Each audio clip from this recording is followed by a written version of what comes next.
En ce temps-là, Jésus, arrivé dans la région de Césarée de Philippe, demandait à ses disciples: Au dire des gens, qui est le Fils de l'homme?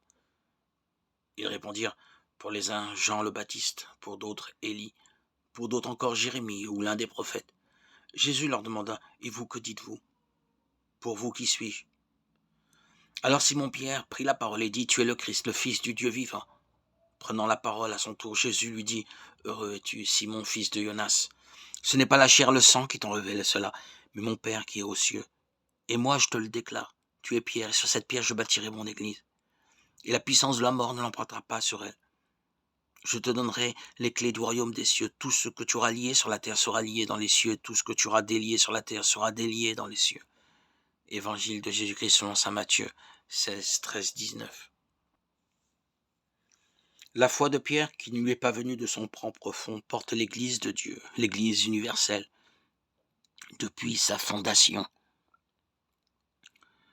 Ma foi de chrétien aujourd'hui, 2000 ans après, n'est pas seulement ma foi, elle s'appuie sur ce don initial de la foi de Pierre.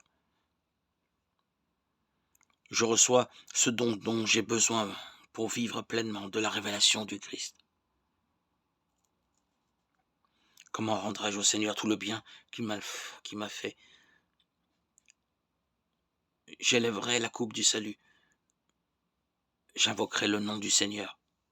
Psaume 115.